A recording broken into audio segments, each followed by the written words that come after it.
Recordiwyd. Diolch yn y Tio Dduw am y fraint eto cael dod gyda fron. Ni'n galwan at i drwygarhau wrth i ni, ddod lawr un plith. Byddi di'n tywallt y lan ysbryd arno. Arwain i'n yn hyddoliad, ni'n gofyn hyn o trwy enw a ceiddiant i'n Arglwydd Iesu Grist. Amen. Croeso'n gwasanaeth ar ôl yr oedfa fe fydd na baned drws nesaf yn y neuad. Bydd yn hoedfa nesaf pnawn syl ym hanner awr wedi 3. Nawr wrth i ni gymryd y casgliad, gen i ganu tra'r ein heistedd emyn rhif 28. Pa le, pa fod dechrau afolianu'r Iesu mawr, o'r rheinio'i ras ni fedraf, mae'n llenwi nef a llawr. Emyn rhif 28.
Bydd am darlleniad o ail epistol Paul at y Thesaloniaid ar ail benod. 2 Thesaloniaid ar ail benod. Ac yn dechrau yn yr adnod gyntaf.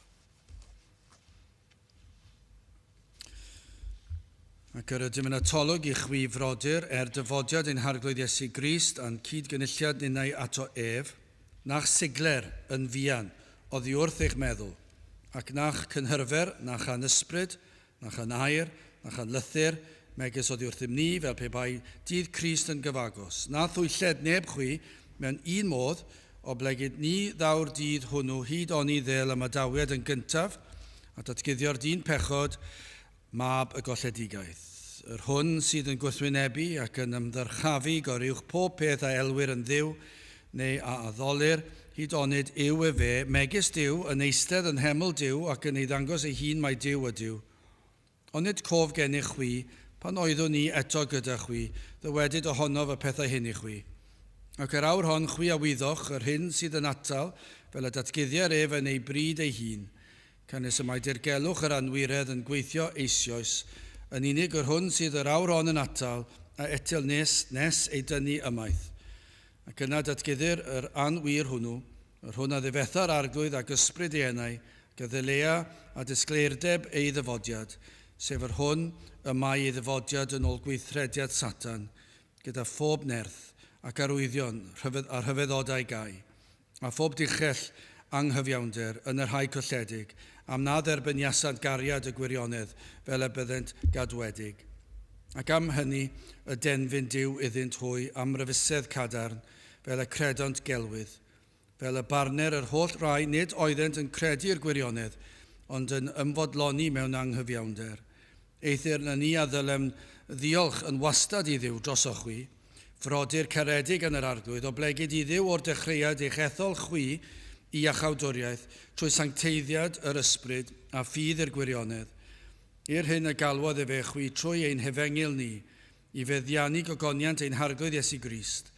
Am hynny frodyr, sefwch a deliwch y traddodiadau a ddysgasoch pa'n bynnag a'i trwy amadrodd a'i trwy'n hepistol ni a'n harglwydd Iesu Grist ei hun a Duw a'n tad, yr hwn a'n carodd ni ac aroddes i ni ddiddanwch tragwyddol a gobaith da trwy ras a ddiddanno eich calonnau chwi ac a'ch sicrha ym mhob gair a gweithred dda.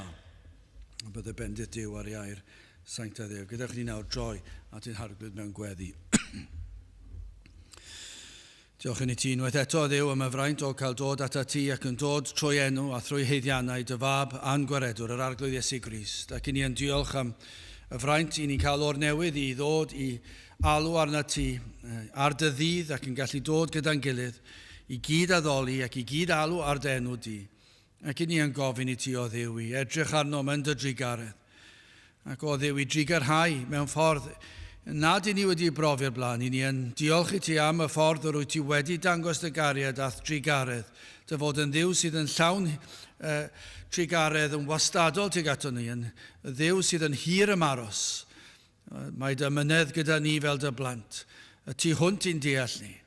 Ond o Dduw i ni yn gofyn i ti o'r newydd, i ganiatáu ni brofi dy gariad ath trigaredd mewn ffordd nad i ni wedi brofi o'r blaen, y bydde ti yn agor y ffenest hynny o'r nef i ni ac yn gadael i'r awel i llifo trwy'r adeilad hon. Gad i ni brofi rhyw gyffyrddiad o'r nef o Dduw i ni falle wedi darllen amdano yn dy air ac yn sicr o Dduw yn ein gwlad fach ni yma wedi darllen sawl gwaith am y ffordd o'r wyt ti wedi dod i'n plith ni fel cenedl dros y blynyddoedd, dros y canrifoedd.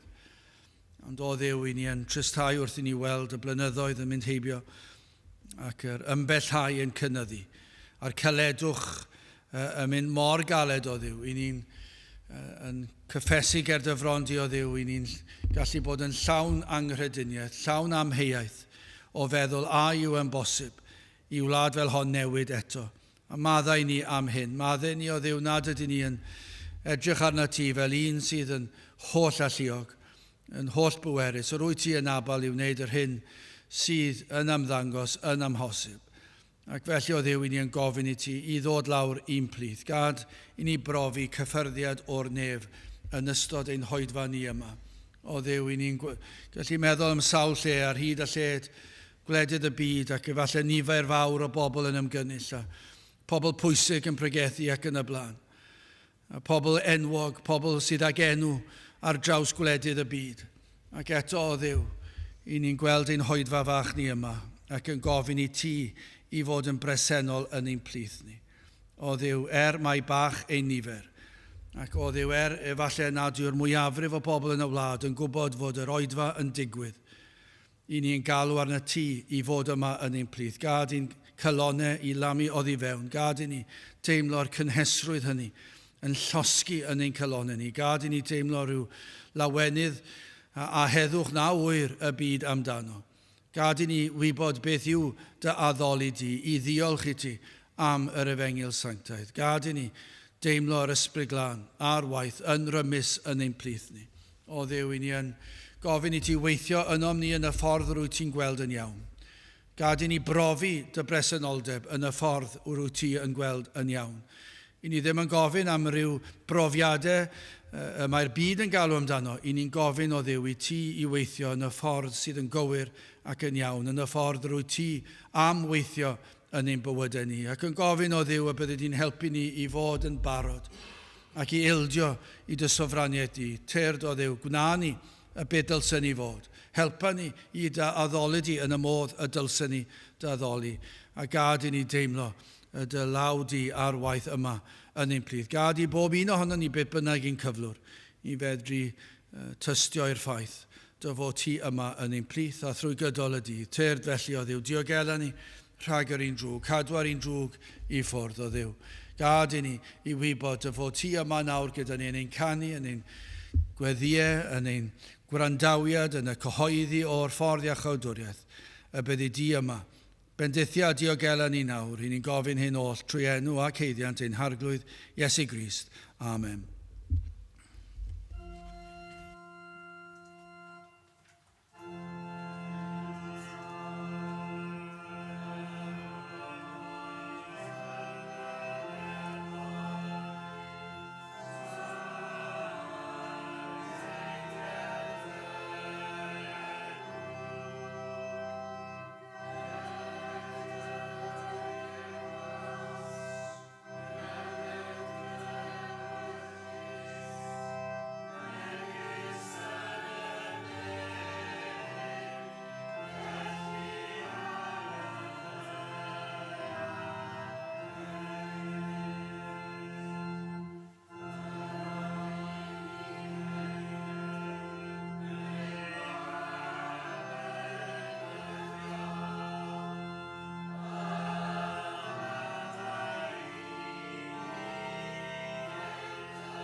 Dewch ni ganu Emynau 363.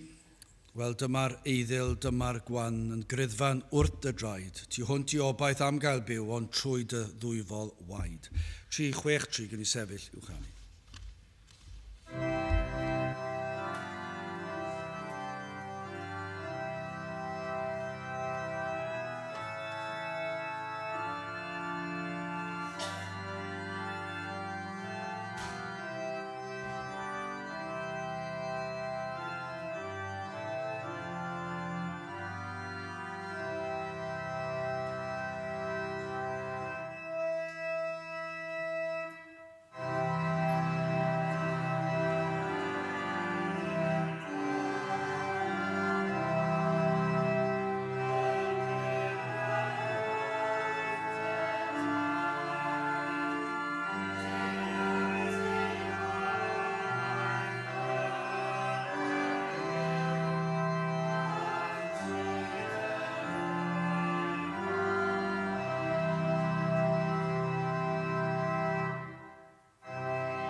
Byddwn testyn o 2 Thesaloniaid, yr ail benod ac adnod 16. Ail epistol Paul at y Thesaloniaid, yr ail benod ac adnod 16. Anharglwydd Iesu Grist ei hun a diwantad, yr hwnna'n carodd ni ac yr oddes i ni ddiddanwch tragwyddol a gobaith da trwy ras. Mae Paul yn gorffen y darn blaenorol o'r benod ac adnod sydd yn disgrifio tynged y sawl sydd yn gwrthod credu ac ildio i'r efengyl yng Nghrist. Ac mae unwaith eto yn pwysleisio hyn. Cyfrifoldeb, ond oes na? Mae yna gyfrifoldeb ar yr rhain. Mae'r difrifoldeb y peth yn eitha mowr yn diwe. Maen nhw'n gwrthod credu ac ildio. Maen nhw'n gwrthod credu ac maen nhw'n gwrthod ildio i'r efengyl yng Nghrist. Mae hwnna'n wir am yr rhai sydd erioed wedi clywed am yr efengyl, a'r rhai sydd wedi clywed am yr efengyl, rhai sydd cael ei magu ar aelwydydd Cristnogol, lle mae'r efengyl yn cael ei chyflwyno, ac yr hyn sydd yn wir amdanyn nhw yw maen nhw'n gwrthod credu ac yn gwrthod ildio. Dyn nhw ddim yn fodlon i neb na dim i ddweud wrthyn nhw beth ddylen nhw credu a sut dylsen nhw fyw. Ond nid hwnna'n wir. Ac mae hwnna yn llifo mewn i'r fath o feddylfryd ymhlith yr rhai sy'n proffesu bron iawn. Mae yna rhyw elfen o hwn ymhlith yr pobl sydd yn honni bod yn Gristnogion. Mae yna rhyw wrthodiad credu popeth. A mae yna wrthodiad ildio. Mae yna rhyw fath o ildio, mae yna rhyw fath o gredu yn y proffes, wrth gwrs bod yna. Ond does dim llwyr ildio a llwyr gredu. Ac mae hwnna i weld hyd yn oed ymhlith y crefyddol. Ond yn sicr, ymhlith yr rhai sydd ddim yn dod yn agos, mae yna, cyheledwch, mae adnod 12, a dyma yw tynged nhw. Dyma sydd yn wir amdanyn nhw. Dyma beth sydd i'w hwynebu nhw. Adnod 12, fel y barner, yr holl rai nid oeddent yn credu i'r gwirionedd, ond yn ymfodloni mewn anghyfiawnder. Dyna beth sy'n mynd i ddigwydd. Mae'n ddigon clir. Fe fydd yr rhain yn cael ei barnu. Barner yr holl rai nid oeddent yn credu i'r gwirionedd, a mae'n mynd ymhellach, ond yn ymfodloni mewn anghyfiawnder. Dyna yw eu byd nhw, dyna yw eu pleser nhw, maen nhw'n ymfodloni, maen nhw'n gyffyrddus, maen nhw'n gartrefol mewn anghyfiawnder. Nawr, fe ddechreuodd Paul y benod trwy alw ar ei frodyr a'i chwiorydd i beidio digaloni. Pan ni'n cymharu yr un carfan a'r llall, ac mae'n hawdd yn diwe i digaloni, mae'n ni herio nhw i beidio digaloni adnod 1 a 2, ac yr ydym yna tolwg i chwifrodyr, dyfodiad ein harglwydd Iesu Grist, a'n cydgynulliad ninnau ato ef, nach sigler yn fuan oddi wrth eich meddwl ac nach cynhyrfer. Peidiwch a cael eich siglo. Peidiwch a cael eich cynhyrfu. Peidiwch a digaloni. Peidiwch a gofni gyda'r amgylchiadau. Peidiwch a gadael i'r pethau yma i oddiweddyd fel betai a'ch tynnu chi lawr. Mae mor hawdd. Mae rhaid i chi gofio beth sydd yn wir amdano chi. Pwysleisia y gwahaniaeth rhwng cyflwr y digred a chyflwr y saint. Mae e'n bwysig. A falle yn yr oes hon mae e'n bwysig. Mae e'n hawdd iawn, yn diwe? Mae e'n hawdd iawn cael eich siglo, cael eich ysgwyd a meddwl, i ni mor wan, yn edrychwch arno ni, ac i ni'n ddiolchgar am bob un sy'n dod, ond i ni mor wan. Mae'n edrych mor ddigalon. Ond ni'n gyrru rawn stryd Strydoedd Caerdydd bore yma, a fe weles i arwydd mewn rhyw adeilad, yr enw'r capel, rhyw gapel newydd, gyda rhyw enw eitha modern a deniadol, i ddenu pob math o bobl mewn i'r oedfa, ac nes i, a ddenghalon i feddwl, sut le yw hon? Na'r bydd fydd mwyafrif o Gristnogion modern heddi, meddwl, diolch i Dduw bod na gapel arall wedi ymddangos yn ein dinas ni. Mae rhaid i fi ddweud, dim dyna'r profiad ges i. Nath ynghalon i suddo am chydig bach. Achos meddyliais i sut addoliad fydd fyna, sut athrawiad fydd fyna, a fydd yr efengyl yn cael ei phregethu yna.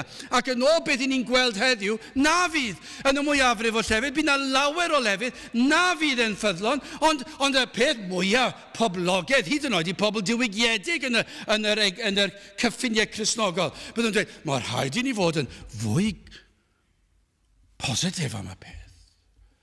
Bod ni'n cael ein calanogi. Ond sut le fydd hon? A dwi ddim yn gwybod, a dwi ddim yn mynd i feirniadu, dwi ddim yn mynd i ddweud nad yw'r efengyl cael ei ffregethu yno. Ond os yw yn unrhyw beth i fynd yn ôl cyflwr y wlad a cyflwr y byd, fydd yn rhywle, fydd Crist falle'n cael ei gyfeirio ato, ond allai fentro dweud hyn, fydd na lot o symudiad yna, fydd na lot o cymryd rhan yn yr oedfa, fydd na lot o chwerthin, fydd na lot o fwyd yna, fydd na lot o gariad yna allanol, fydd na lot o ymestyn allan i gymdeithas, bydd pob math o beth yna. Ond dwi eisiau gofyn hyn, a fydd yr efengyl yno, a dwi ddim yn gwybod, anhebygol yn ôl yr oes i ni'n byw ynddo. Ac mae yn ddigalon. Ac efallai bod yn hen bryd i'r pobl sydd yn honni fod yn Gristnogion i gydnabod, o Dduw, mae yn o ddi arno ni, ond i ni'n credu yr wyt ti yn holl alluog, ac dim ond dweud y gair sy'n rhaid i ti ddweud, ond o i ni'n torri'n celonnau i weld y fath dywyllwch yn ein gwlad ni. Ac os na lefydd yn ymddangos sydd yn codi fyny beth sydd yn cael ei chyhoeddi. Ac yn aml iawn rhyw gau athrawedd. Ond dyma yw hanes yr eglwys. Mae yna elfen ni'n gallu teimlo mor wan yn dydyn ni. A teimlo mae'r sefyllfa mor drienus. A falle'n unig iawn hefyd. Ac i ni'n anghofio beth sydd yn wir amdano ni. Ni'n gallu meddwl bod ni'n wan, ond dyma reality, dydyn ni ddim yn wan. Mae nifer fach i ni'n gallu teimlo felly, ond dydyn ni ddim yn wan, achos y mae Duw yn holl alluog, yn holl bwerus, yn holl bresennol, yr holl eiriau sydd gyda holl o'i flaenau, y mae yn berthnasol i Dduw, ac felly dyw'n sefyllfa ni ddim o'r wan. Ond dyma be mae am. Mae am i'r rhain. Nach sigler chi yn fian, mae'n dweud wrthyn nhw. Mor sicr, mor gadarn yw safle'r Cristion. Ym mhob ystyr y gair, mae'r Cristion mor ddiogel. Mae'n dangos iddyn nhw pa mor sicr a pa mor gadarn oedd ei safle, a pam na ddylsyn cael ei siglo adnod 13. Mae'n dweud wrthyn ni adnod 13. Eithir na ni a ddylem ddiolch yn wastad i Dduw droso chwi. Frodyr caredig yn yr arglwydd, o blegyd i Dduw o'r dechreuad eich ethol chwi i achawdoriaeth trwy sancteiddiad yr ysbryd a ffydd i'r gwirionedd. I chi'n sylweddoli beth sydd yn wir amdano chi. Mae Duw, cyn i'r byd cael ei greu hyd yn oed, wedi'ch hethol chi, a hynny hyd tragwyddoldeb. Be bynnag i chi'n gwynebu nawr, pa bynnag problemau sydd o'n blaenau ni nawr, pa bynnag digalondid yw yr oedd Duw yn gwybod, cyn i'r byd cael ei lunio, cyn yr holl problemau yn y blynyddoedd hynny, gyda'r cweryla rhwng gwledydd cyfagos, ac yna pan oedd yr Efeiniaid i gyd yn codi fyny, a fe ddath Crist, ac yna ar ôl cyfnod Crist, yr 1000 o flynyddoedd cyntaf, yr holl problemau oedd na, ac yna beth i ni'n neud wedyn, ni'n dod i cyfnod y Llychlynwyr, Normaniaid hefyd, a'r ymladd, a'r cestyll yn cael ei codi yma yng Nghymru. Yr holl gestyll sydd o gwmpas Cymru, beth oedd hwnna'n arwydd ohono fe? Arwydd o gormes, y Normaniaid ac yna'r Saeson o mewn i Gymru, Cymru'n cadw nhw mas, a'r lladd a'r gwaed oedd yn cael ei llifo, ac i chi'n edrych ar hanes y byd, lladd a gwaed yw e gyd. Ac yna, ni'n dod i ryw adeg fodel lle oedd pawb yn dweud bod pethau'n gwella yn ein byd ni, bod ni wedi dyfeisio rhyw bob math o declynau sydd yn ei bywyd yn haws, ac yna, beth sy'n digwydd? Mae'r rhyfel byd cyntaf yn digwydd. A chi'n cael y darluniau yna o pobl a'i cleddyfau yn mynd at ei gilydd ac yn lladd cannoedd ar filoedd o bobl. Ac yna, ni wedi gwella lot fawr do, ac ni'n dod i'r ail rhyfel byd. Ac yn meddwl bod popeth i sortio. Beth ni'n dod nawr? Maen nhw nawr yn ofni'r rhyfel byd nesaf. A'r holl problemau amgylcheddol. A'r cynhesur amgylchfyd. A'r holl problemau ni'n gwynebu. Yr oedd Duw yn gwybod am ein sefyllfa ni yma, ac fe'n hetholodd ni, ac fe'n hychubodd ni, ar gyfer yr oes hon, nach sigler chi. Ond mae mor wan. Drychwch arno ni. Mae mwyafrif o Gymru Cymraeg, sa'n nhw eisiau dim byd. Mae nhw eisiau corau sy'n hyfryd, a mae nhw eisiau cwrdd yn y dafarn, mae nhw eisiau gwylio rygbi, a ni'n licio gwylio rygbi, a mae nhw eisiau cael partïon ar ôl, mae nhw eisiau anghofio am y noson o'r blaen. Dyna be mae'r Cymru eisiau. Dyn nhw ddim eisiau dod i'r capel, sicr a pnawn di Sul, mae eisiau cysgu pnawn di Sul. Mae mor ddigalon, ond mae Duw wedi trefnu'r oedd fel hon cyn llunio'r byd. Ac am ba bynnag reswm i ni'r nifer hon nach sigler. Dyna be mae'n dweud. Felly gadewch i ni edrych, mae'r adnodau yma'n llawn cysur a chadernid i'r Cristion. Mewn oes fel hon hyd yn oed. A fi oedd crefydd wanach yn ein gwlad ni. Dwi ddim yn gwybod fy hanes yn ddigon, ond dwi'n weddol ffyddiog yn hyn. Dwi ddim wedi bod mor ddigalon yn grefyddol yng Nghymru na'r oes hon. Mae'n ofnadw, yn dweud. Ac felly yn gyntaf yr alwad i gredu, yn ail yr alwad i obeithio, ac yna yr alwad i sefyll. Gadewch yn gyntaf, galwad i gredu, mae Paul yn dweud am y modd y deithant yn gyfrannog. Mae'n atgoffa nhw, a mae hwn yn neges i'r digredu sylweddoli beth sydd yn wir amdano ni fel Cristnogion. Beth ddylen ni fod yn sylweddoli? Mae'n atgoffa nhw am y modd y deithant yn gyfranogion o'r fath fendith ysbrydol, iddynt gael ei hethol, cyn i'r byd cael ei greu. Ac iddynt derbyn trwy ras y ffydd i gredu'r gwirionedd. Y trefnwyd y diwrnod y deithoch i gredu. Cyn bod na blaned yn bodoli. Cyn bod na seren yn bodoli. Fe trefnwyd. Pryd a sut y byddech chi'n dod i gredu. Mae'n anhygoel, dwi'n. Ac y bydden nhw yn derbyn trwy ras. Ffydd i gredu. Roedden nhw wedi trio credu falle ar y blaen, ond o'na rhywbeth wedi digwydd. Trwy ras fe dderbynion nhw'r rhodd o ffydd i gredu. Ac beth i gredu beth? I gredu'r gwir. Adnod 14 ac 15. Dyma beth y galwyd nhw i gredu. I'r hyn y galwodd e fe chwi trwy ein hefengil ni i feddiannu gogoniant ein harglwydd Iesu Grist. Am hynny frodyr, sefwch a deliwch y traddodiadau a ddysgaswch. Pa'n bynnag ai trwy ymadrodd, ai trwy ein epistol ni. Hynny yw, byddant wedi clywed y gair, y gwirionedd. A byddan nhw wedi clywed y gair yn cael ei ffrigethu yn gyntaf. Byddai'r rhai wedi clywed, rwy'n fel Paul, yr apostolion yn sefyll lan yn pregethu. Byddai'r rhai wedi darllen yr epistolau a anfonwyd, a clywsant felly, p'un ai trwy'r pregethu neu trwy'r epistolau, fe glywon nhw hyn. Yr alwad i edifarhau a chredu'r efengil. Dyna be glywson nhw. Fe glywon nhw bobl yn pledio gyda nhw. Credwch. Pa bynnag ffordd, yr oedd yn trwy ras wedi dod i gredu'r gwirioneddau. Fe cyflwynwyd y gwirionedd iddyn nhw, ac yna fe wnaethon nhw trwy ras ddod i gredu ac edifarhau. Yr alwad yma i ildio, i blygu, i awdurdod Crist. Hwna'n broblem ond yw e. Dyna yw hanner y broblem yn yr oes hon. Ewch i gapeli ar hyd y lled o wlad, fydd yna nifer fawr yn fodlon credu yn Iesu Grist, ond dim lot fydd yn fodlon ildio i Iesu Grist. Dyna'r broblem, ac felly ydyn nhw'n Gristnogion, yn fy marn i gallen o ddim fod. Os nad oes na llwyr ymroi ac ildio i Grist a'r rhoi'r ar y wenau iddo fe, a'i fod yn arglwydd Iesu Grist, yna dyw e ddim yn waredwr. Gallai ddim fod yn waredwr os nad yw e'n arglwydd. Ond mae hwnna'n broblem, ond dyw e. Mae'n sicr yn eich un amhoblogaidd y myd crefydd y wlad. I fentro dweud y fath beth. Ond dyma yw'r efengil. Hyd y gwela i, mae efen hyn yn ddi ac yn wyn. Ond yr oedd rhain wedi derbyn y gras yma a'r gallu i ildio, yr alwad i ildio ac fe wnaethon nhw ildio. I blygu, i awdurdod Iesu Grist, i gredu, yr hyn yr anfonwyd Iesu Grist i'w wneud trostint. O, am alwad. Ac am ras. Fod y diwdod wedi trefnu'r cyn i'r byd gael ei greu ymhell yn rhagwyddoldeb. Fedra i ddim deall na. Does neb yn gallu deall e. Dyw fy menydd i ddim yn gallu ymgyffred y peth. Ond dwi ddim yn bosib i fi gallu ymgyffred y peth. Dydw i ddim yn ddiw.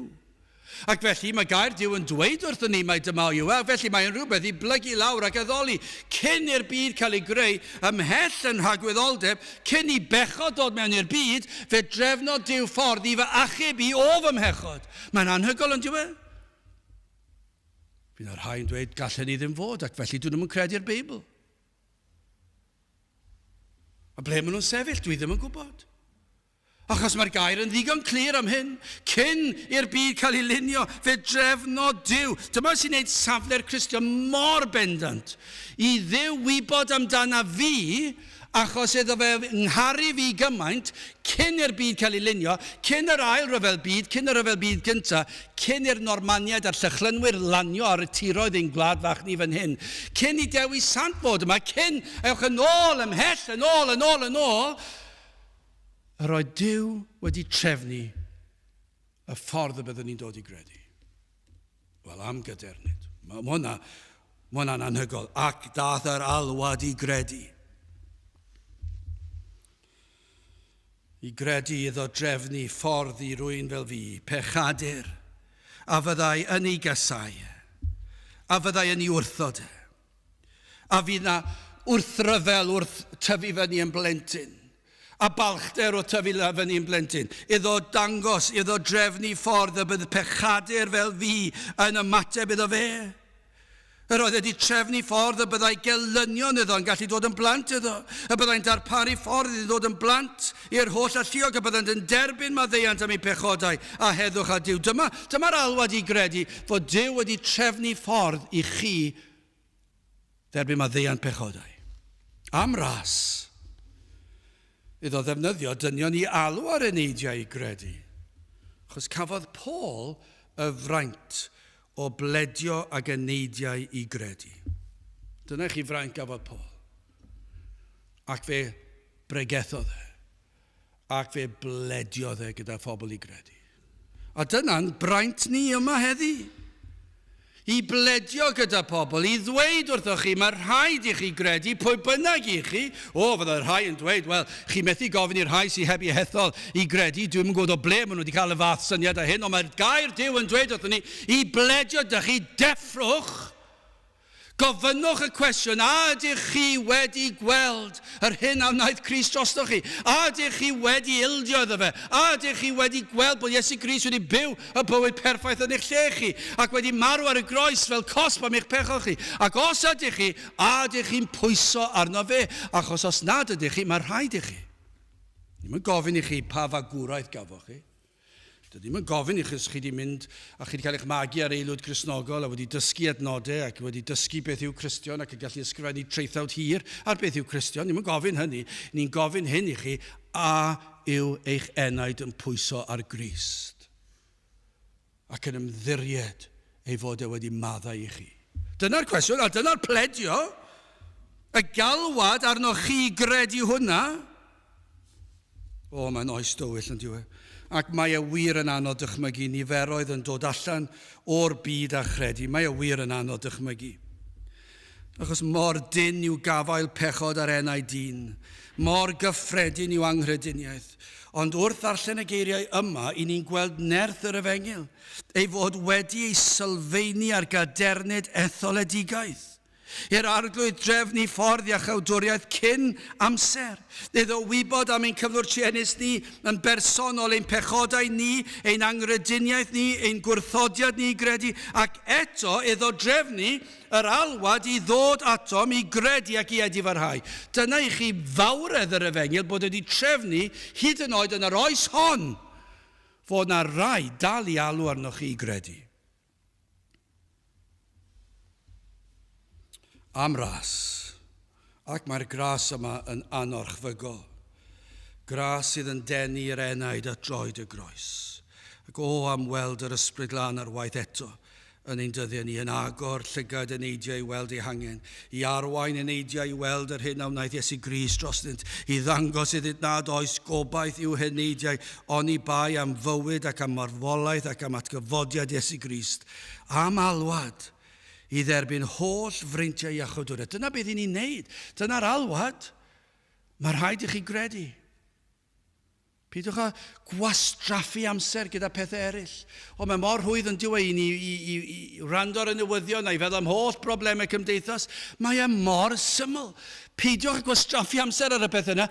Ateb y broblem. Ateb eich problem chi yw Crist. Ateb eich holl broblemau chi yw Crist. Ac heb Grist does dim gobaith. Ond os ydych chi wedi ymateb i'r alwad yma I gredu yn yr Efengyl, am gadernid, mor wan I ni'n ymddangos, mae'n dweud I feddiannu gogoniant ein harglwydd Iesu Grist. Wel, gyda chi symud ymlaen, mae'n alwad I obeithio, a dod 16 eto, yn harglwydd Iesu Grist ei hun, a Duw a'n tad, yr hwn yn carodd ni, ac aroddes I ni ddiddanwch tragwyddol, a gobaith da trwy ras. O'r oedd y mor bwysig atgoffa'r Thesaloniaid am y gobaith gadarn oedd ganddynt. Nawr, nid gobaith o ran y gair fel y defnydd cyffredin o'r term sydd yma. Ni'n gwybod na, ond mae'n werth esbonio fe to. Nid gobeithio fel falle pan ni'n dweud, gobeithio fydd hi'n dywydd braf dros y penwythnos. Mae fath yna o ddefnydd o'r gair gobaith, yn does? Nid gobeithio byddwn ni'n llwyddo yn yr aroliadau falle. Nid gobaith fel yna. A dwi ddim hyd yn oed yn obaith, wel dwi wedi gweithio'n galed, dwi'n wedi trial sawl papur ffug a wedi cael marciau llawn, a dwi'n gobeithio eith popeth yn iawn. Dwi ddim hyd yn oed yn gobeithio fel yna. Nid gobaith fel yna yw ystyr y gair yma. Mae yna fwy na hynny fan hyn. Mae mwy na gobaith o lwyddo mewn aroliadau hyd yn oed os ydych wedi wneud popeth yn gwbl drwyadol. Y gobaith y disgrifio Paul yma yn obaith gwbl sicr. Allwch chi ddweud, mae wedi digwydd. Dyna'r gobaith. Mae mor sicr â hynny. Mae mor gadarn. Does dim cwestiwn am lwyddiant y gobaith.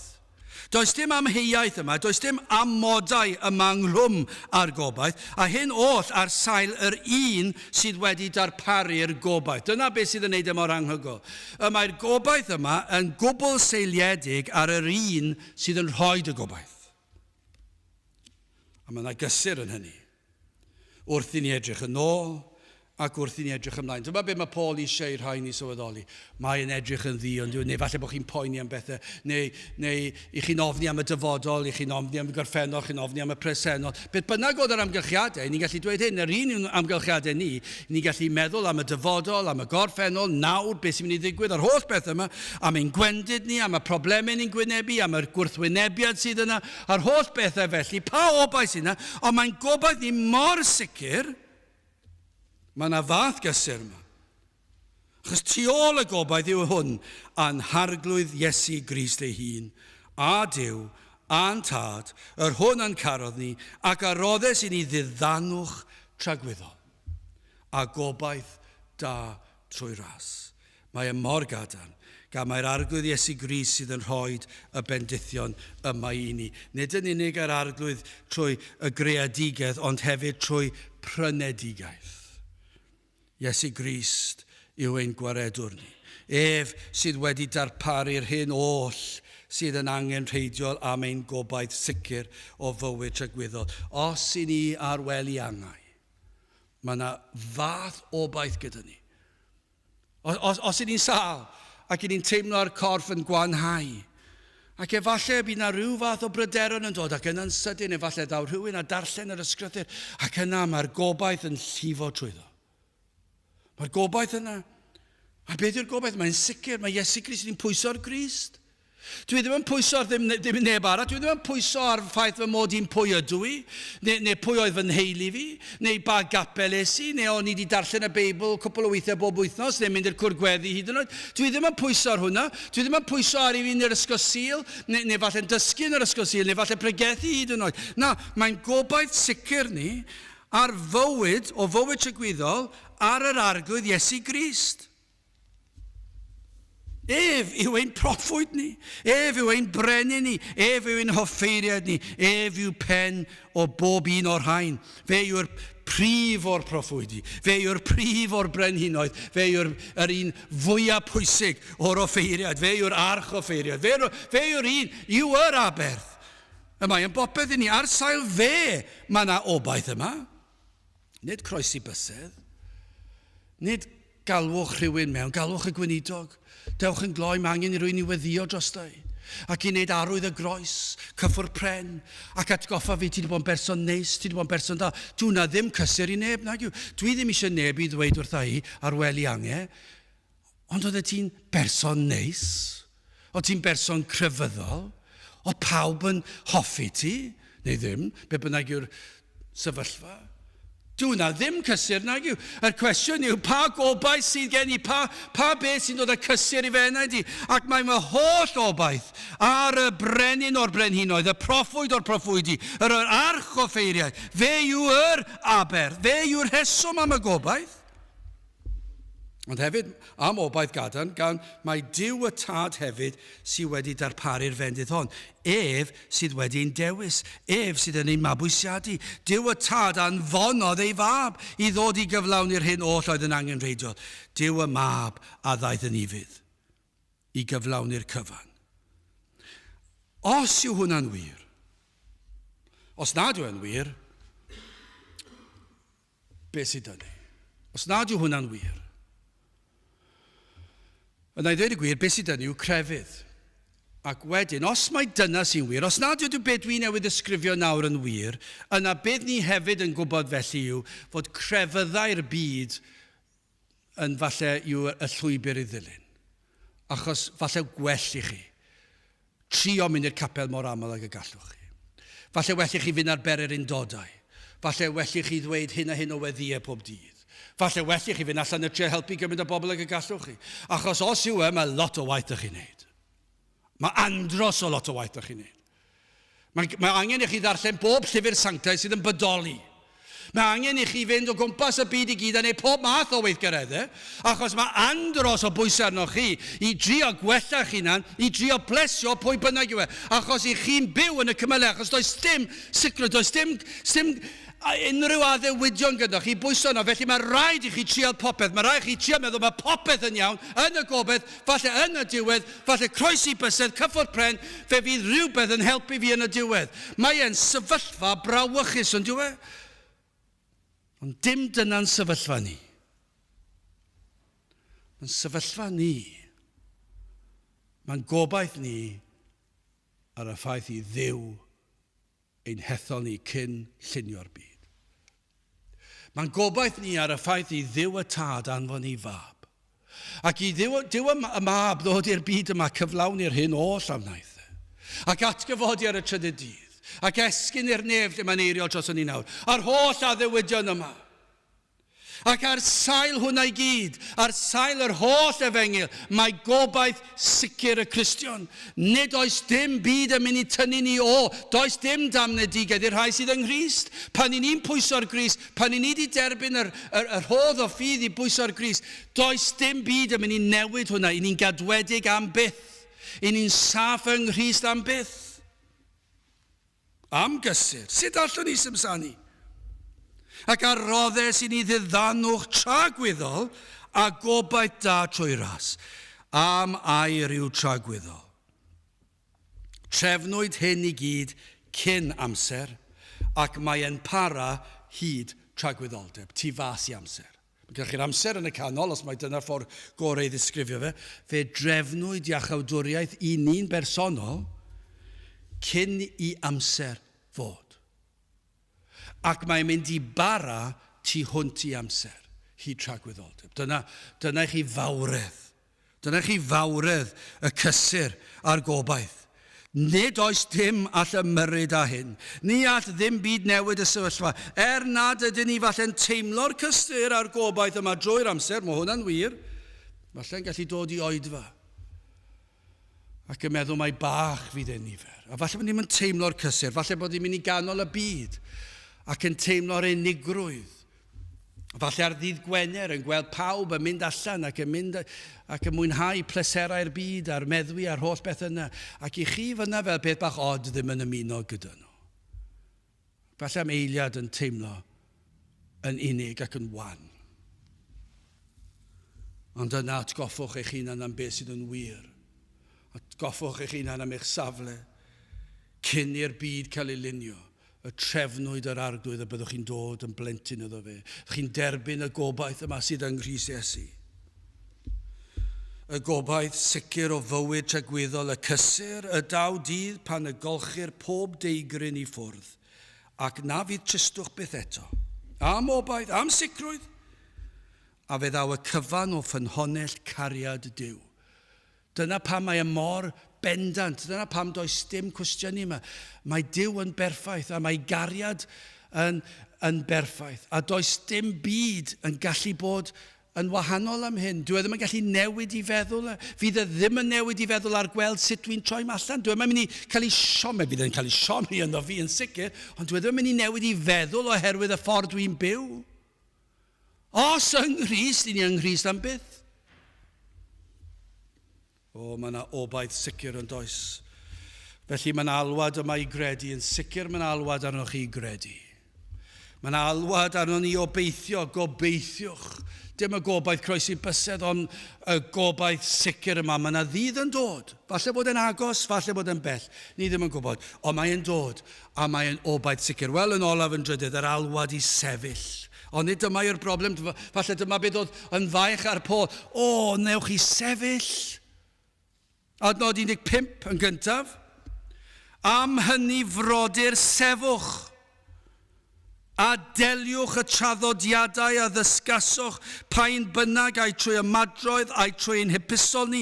Yr hyn I chi wedi clywed i'n pregethu. Yr efengil yng Nghrist. Be mae'n dweud yw hyn? Am hyn frodyr, sefwch a deliwch y traddodiadau. Safwch dros be chi wedi glywed. Mae e mor real I nawr yn dywe. Beth I ni'n gweld? I ni'n gweld pobl yn mynd. I ni'n gweld pobl yn optio am rhyw gapel ysgafnach. I ni'n gweld pobl yn mynd am rhyw addoliad fwy bydol sydd yn caniatáu I ni wneud pob math o bethau. Nad yw'r ysgrythyr yn dweud y dylsyn I fod yn rhan, ond dwi ddim eisiau ildio I neb. Ond dwi eisiau crefydd. Ond nid yw e felly, ond be mae'r apostol yn dweud fan hyn, am hynny frodyr sefwch. Dyma'ch safle chi, peidiwch â simsanu, peidiwch â digaloni, peidiwch â meddwl bod chi'n wan, sefwch. A daliwch ymlaen i'r traddodiadau a ddysgaswch. Peidiwch â gadael y fynd, peidiwch â llacio, peidiwch cydymffurfio, allwch chi ddweud. Ond nid dyna'r broblem. Mae yna gyfaddawdi yn does na. Mae yna gyfaddawdi ar be ni'n credu, mae yna gyfaddawdi yn y ffordd I ni'n byw. A mae'n dweud peidiwch a simsanu. Adnod 17. A ddiddano eich calonau chwi ac sicrhao ym mhob gair a gweithred dda. Mae'r hyn a wyddwn yw ni etholwyd ni gan ein bod ni'n sanctaidd. Na, ni'n gwybod na. Dyw ein hetholedigaeth ni ddim oherwydd ein sancteiddrwydd ni. Ond mae e mwyn I ni fod yn sanctaidd. Ond nid yw'n wir? Yn hetholwyd ni I fod yn sanctaidd. Mwyn I ni fyw I ogoneddu ein Duw. Ond yn yr oes hon, mewn oes fel hyn, mae rhaid bod eisiau cyfaddawdi rhywfaint.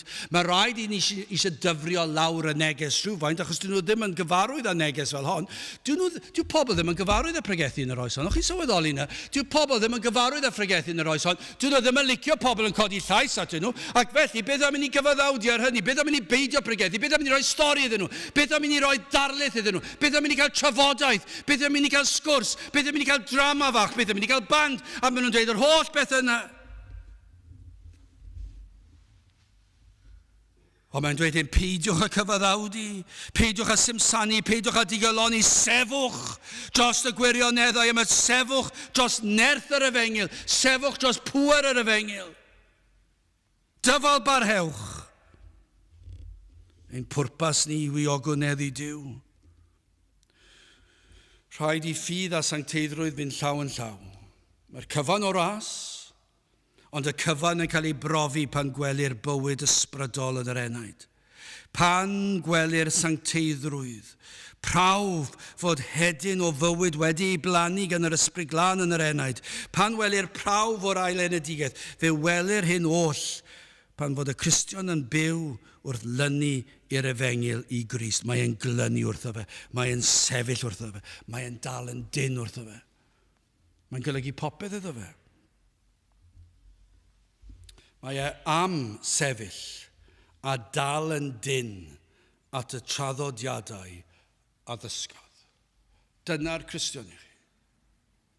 Yr un sydd wedi ymateb i'r alwad I gredu.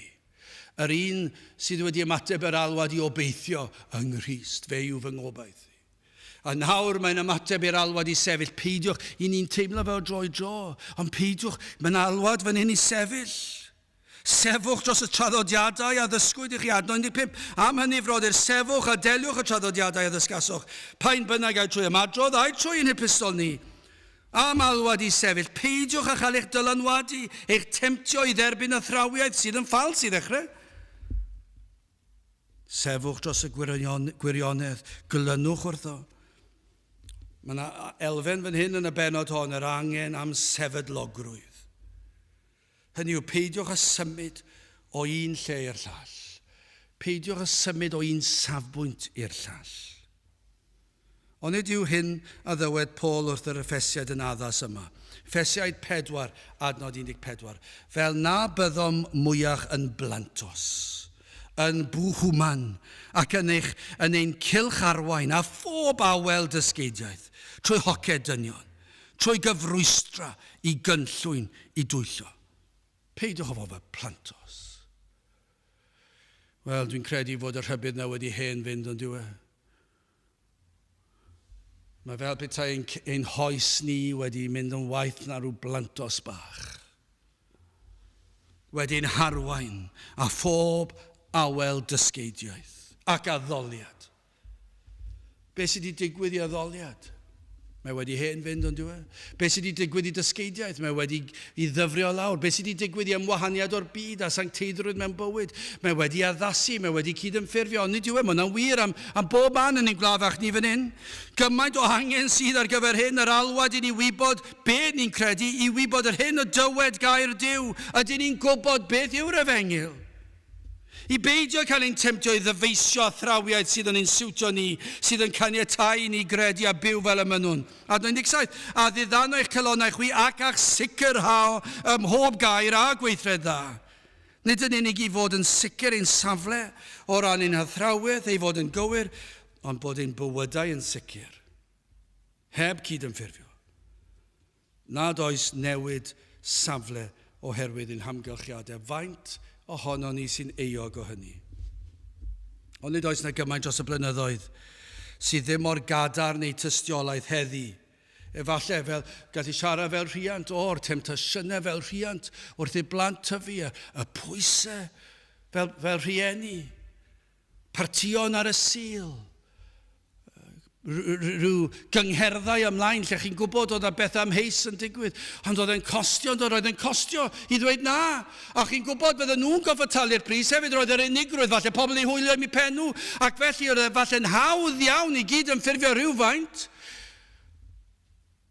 A'r pwysau ma'n cynyddu ac yn ansydyn iawn be chi wedi gweld. Fi'n cofio wrth i fi dyfu lan, dyma fy nghof fi yw'r rhieni yn cydymffurfio. Ond dweud, does dim ots. Sdim angen nhw fe'n pobl ifanc, achos mae'n ffrindiau yn cwrdd ag mae'n ia. A sdim ots ble maen nhw'n mynd, achos maen nhw'n fodlon dod o fi'r capel ar y sil, ac rhyw gyd yn ffurfio tro ar ôl tro. Newid ein safbwynt oherwydd ein plant, neu beth bynnag yw. Newid ein safbwynt oherwydd ein gwaith. Ond mae fy ngwaith i'n wahanol i bawb arall. Mae fy ngwaith i mor bwysig. Fedrai ddim neu safiad fel yna yn fy ngwaith i. Wrth gwrs mae'n rhaid fi weithio ar y sil, achos mae fy ngwaith i mor ddibynnol ar y sil. Fel mae'r doctoriaid, allech chi ddweud, mae angen doctoriaid. Ond mae wedi dod nawr, mae pob math o waith yn dderbyniol ar y sil. Paid â phoeni am y peth. Sdim eisiau neud safiad yn yr oes yma, mae'n wahanol heddi i 100 o flynyddoedd nôl, 50 o flynyddoedd nôl. Ond nid yna iaith yr oes i ni'n byw ynddi. Ond mae yna rhyw gyfaddawdi, rhyw gydymffurfio, rhyw newid ychydig, rhyw ddyfrio lawr. Wrth wynebu cyfri'r gost o sefyll ar hyd llwybrau sanctaidd. Falle colli cyfeillion, falle colli swydd. Colli'n ariannol. Be mae'r apostol yn dweud? Credwch. Mae'n galw arnoch chi gredu oherwydd tragwyddoldeb o'ch blaen chi. Mae'n galw arnoch chi i'ch cael eich holl obaith ar Grist. Ac yna, pan yn dod i bwyso'r Grist, mor bwysig yw'r sefydlogrwydd a chadernid wrth i ni sefyll dros athrawiaeth gywir Beiblaidd, addoliad sydd yn barchus a bywyd sydd yn sanctaidd. Sefwch, sefwch, sefwch, peidiwch simsanu. Gwelir hyn pan daw proffes o ganlyniad I waith Duw yn y galon I chi yn ei weld. Felly wrth gloi ble I chi arni. A'i gwaith fel hyn sydd yn eich calon chi. Ydy o'n seiliedig ar yr athrawiaeth I Dduw drefnu eich achubiaeth cyn i'r byd cael ei greu hyd yn oed. A ydych chi yn gallu tystio'r waith yr arglwydd Iesu Grist yn eich calon, mae gwaith o ddifri yw e.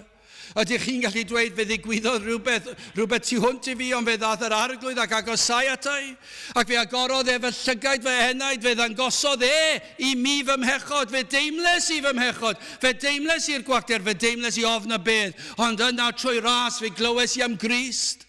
A fe glywes I am ei ddwylo pur a led, fe glywes I am ei berffeithrwydd, fe glywes I fod y tad yn fodlon a Iesu Grist. Ac yna rhywsut trwy ras, fe ddath fi a droed y groes, ac fe gredes I, fe ymatebais I'r alwad arna fi gredu, ac fe nes I gredu, dwi ddim yn gwybod sut nes I gredu, ond fe dderbynies I rhodd o fydd I gredu, ac fe nes I edifarhau, dwi ddim yn gwybod sut nes I edifarhau, ond fe nes I droi o bechod, a phwyso'n llwyr ar Grist, a chi'n gwybod beth, a ges i'r fath obaith.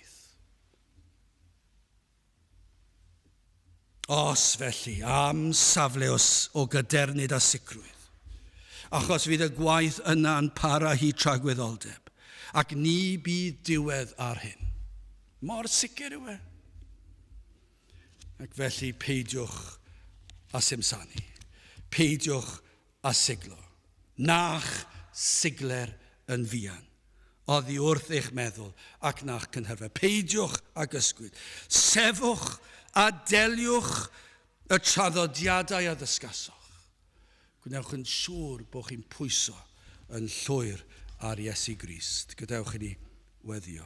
O Dduw, I ni yn diolch I ti am yr efengil sanctaidd a ddaeth I ni o Dduw yn dy air di yn datgan iddo gael ei gynllunio cyn i'r byd cael ei greu.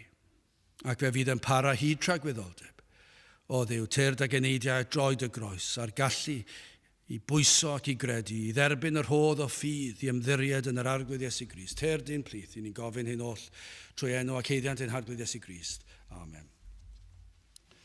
Wel, I orffen gadewch I ni ganu Emynau 103. 103, mi dafla maich oddi ar fy ngwar wrth deimlo dwy foloes, ei ogrwydd fel mynyddoedd byd dwi'n ganu wrth dy groes. 103 gan I sefyll i'w chanu.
A nawr bydd wedi ras ein harglwydd Iesu Grist a chariad Duw a chymdeithas yr ysbryd glân fod gyda chwi oll hyd byth.